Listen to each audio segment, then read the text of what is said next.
Hey everyone, welcome back. Ready for another deep dive? Always. What are we exploring today? Well, today we are all about luxury, like how to actually live a more luxurious life. Oh, I like where this is going. Sign me up. Right.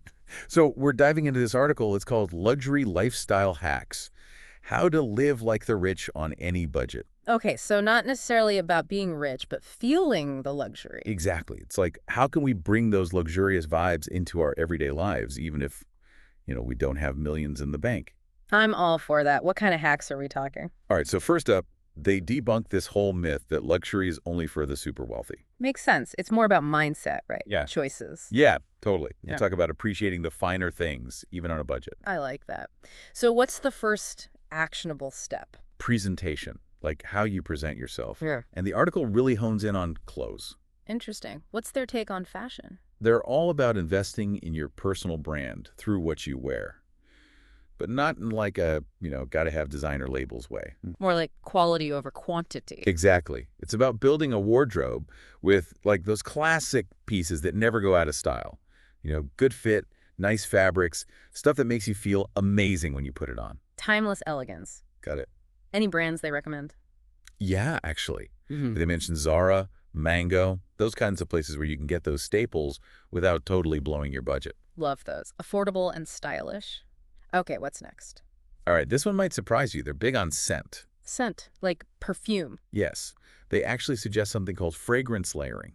What's the... It's like mixing different scents to create your own unique fragrance, or even finding those like really good dupes of those high-end perfumes. Oh, that's clever. And probably saves a ton of money, but why scent? Well, they talk about how scent is super connected to memory and emotion, so it can really elevate your mood and create like a sense of luxury in your everyday routine. Even if you're Mm. just like making coffee in the morning. I totally get that.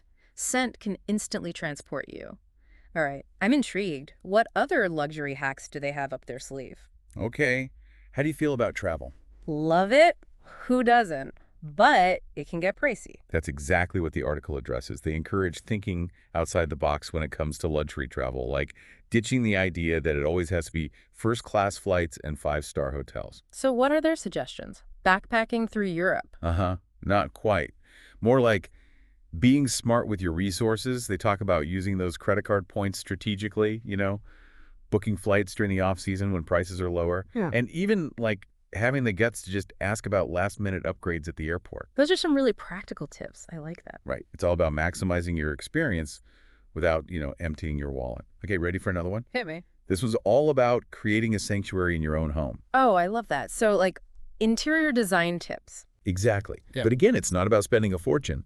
They suggest, like, using neutral tones to create a sense of calm, adding textures with, like, plush rugs or velvet throws, and strategically placing mirrors to make the space feel bigger and brighter. Simple but effective. I've definitely noticed that those little touches can make a big difference in how a space feels. What else? All right, this one's about food. And get this, they say luxury dining doesn't have to mean fancy restaurants. Interesting. So, what? Yeah. We're all becoming Michelin star chefs at home. Maybe. No, but seriously, it's about elevating those everyday meals, like setting a beautiful table, using your nice dishes, maybe lighting some candles.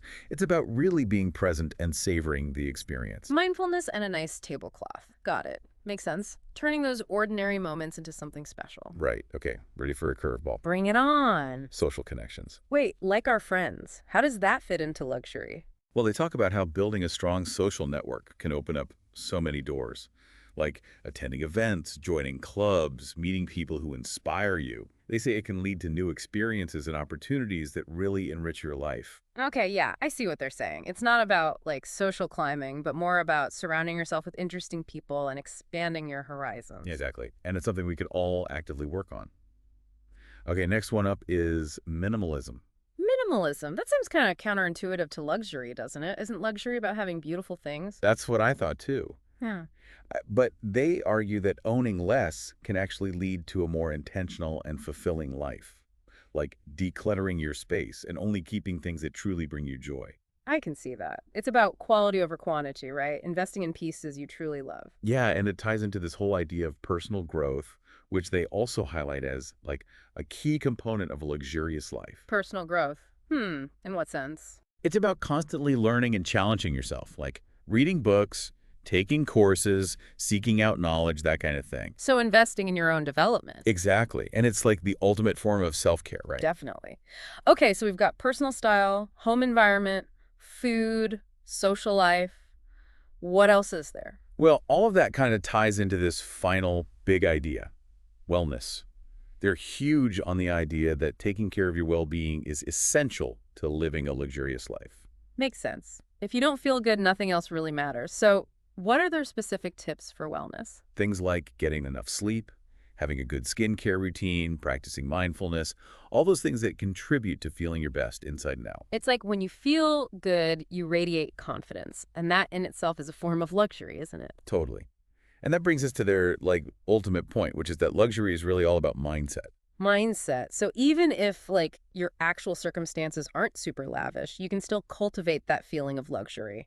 Exactly. It's about setting high standards for yourself, appreciating the beauty around you, and truly believing that you deserve to experience the best that life has to offer. So it's less about the material things and more about how you perceive and interact with the world around you. Yes. It's about making those conscious choices each day to elevate your experience. Luxury isn't just for the wealthy. It's something we can all create for ourselves. I love that. So for everyone listening out there, what's one small change you can make today to start living a more luxurious life? What resonated with you from this conversation, and how are you going to put it into action?